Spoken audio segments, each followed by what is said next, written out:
Hi friends, இன்றைக்கி நம்ம important கண்டெபிஸ் பார்க்குறோம். தாய்மானவர் ஸ்கீம் 2025 ஆகஸ்ட் மாதம் ஸ்டார்ட் பண்ணாங்க இந்த ஸ்கீம். சரிங்களா? இது எதுக்கு அப்படின்னா, ரேஷன் பொருட்களை வந்து வீடு தேடி கொண்டு வந்து கொடுக்கக்கூடிய அந்த திட்டம். இது யாருக்குன்னு பார்த்தீங்கன்னா, வயதானவர்கள் மற்றும் மாற்றுத்திறனாளிகள் வீட்டுகள் வந்து நேரடியாக வந்து ரேஷன் பொருட்களை வழங்குறது தான் இந்த திட்டத்தோட முதன்மையான நோக்கம். சரிங்களா?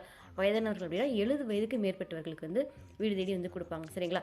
இதனால் இது வரைக்கும் 21.7 லட்சம் பயனாளர்கள் வந்து பயனடைஞ்சிருக்காங்க. சரிங்களா? இப்போ வந்து ரீசெண்டாக வந்த அரசு வந்து இதில் வந்து சில சேஞ்சஸ் வந்து கொண்டு வர போகிறாங்க. அது என்னென்னு பார்க்கலாம். ஃபஸ்ட்டு பார்த்தீங்கன்னா, 70 வயதுக்கு மேற்பட்டவர்களுக்கு தான் வழங்கிட்டு இருந்தாங்க. இப்போ வந்து என்ன சொல்லியிருக்காங்கன்னா, 60 வயதிற்கு மேற்பட்டவர்களுக்கும் வழங்க போகிறதா சொல்லியிருக்காங்க.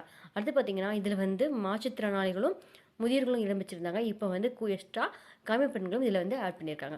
சரிங்களா? இது வந்து இந்த வருஷத்தில் வரக்கூடிய பட்ஜெட்டில் வந்து இந்த மாற்றங்கள்லாம் கொண்டு வர போகிறதா இப்போ உள்ள அரசு வந்து அறிவிச்சிருக்காங்க.